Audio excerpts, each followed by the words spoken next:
Sir Roger at Church. Essays from Addison. Edited by J. H. Fowler. Spectator number 112. July 9, 1711. I am always very well pleased with the country Sunday.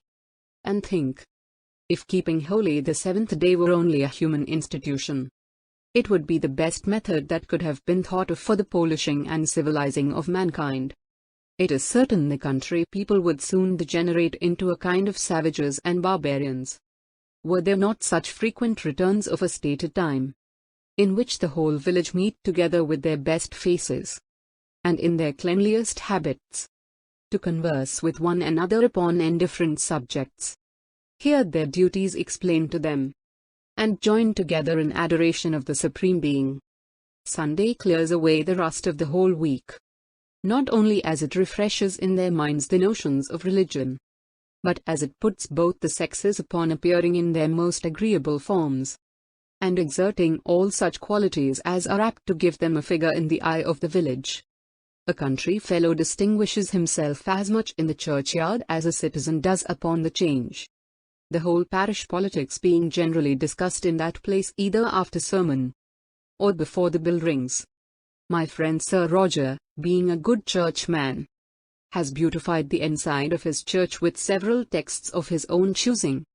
He has likewise given a handsome pulpit cloth, and railed in the communion table at his own expense.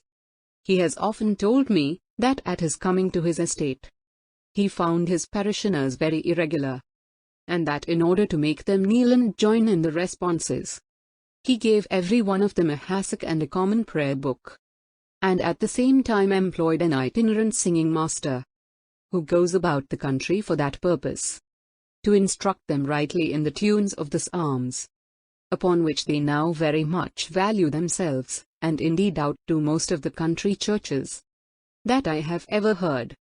As Sir Roger is landlord to the whole congregation, he keeps them in very good order, and will suffer nobody to sleep in it besides himself. For if by chance he has been surprised into a short nap at sermon, upon recovering out of it he stands up and looks about him, and if he sees anybody else nodding, either wakes them himself, or sends his servant to them. Several other of the old knight's particularities break out upon these occasions.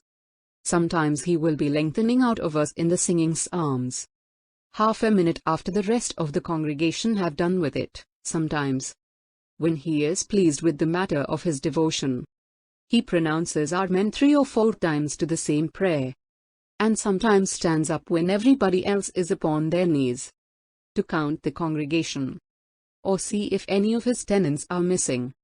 I was yesterday very much surprised to hear my old friend, in the midst of the service, calling out to one John Matthews to mind what he was about, and not disturb the congregation. This John Matthews, it seems, is remarkable for being an idle fellow, and at that time was kicking his heels for his diversion.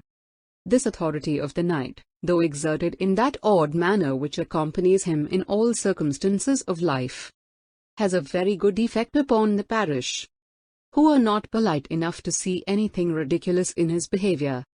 Besides that, the general good sense and worthiness of his character make his friends observe these little singularities as foils that rather set off than blemish his good qualities. As soon as the sermon is finished, nobody presumes to stir till Sir Roger is gone out of the church.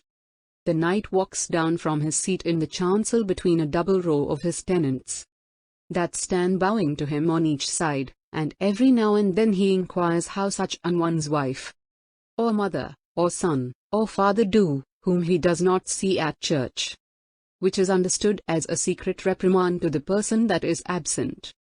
The chaplain has often told me that upon a catechizing day, when Sir Roger has been pleased with a boy that answers well, he has ordered a Bible to be given him next day for his encouragement, and sometimes accompanies it with a flitch of bacon to his mother.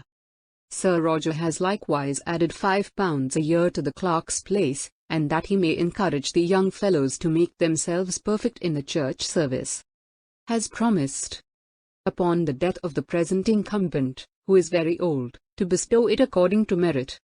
the fair understanding between Sir Roger and his chaplain, and their mutual concurrence in doing good, is the more remarkable, because the very next village is famous for the differences and contentions that rise between the parson and the squire, who live in a perpetual state of war. The parson is always at the squire, and the squire, to be revenged on the parson, never comes to church.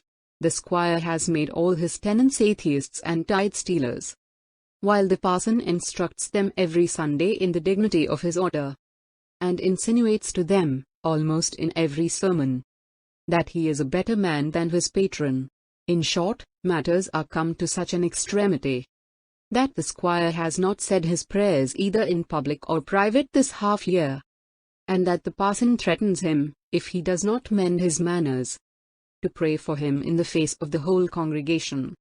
Feuds of this nature, though too frequent in the country, are very fatal to the ordinary people, who are so used to be dazzled with riches, that they pay as much deference to the understanding of a man of an estate as of a man of learning, and are very hardly brought to regard any truth, how important soever it may be, that is preached to them, when they know there are several men of 500 a year who do not believe it.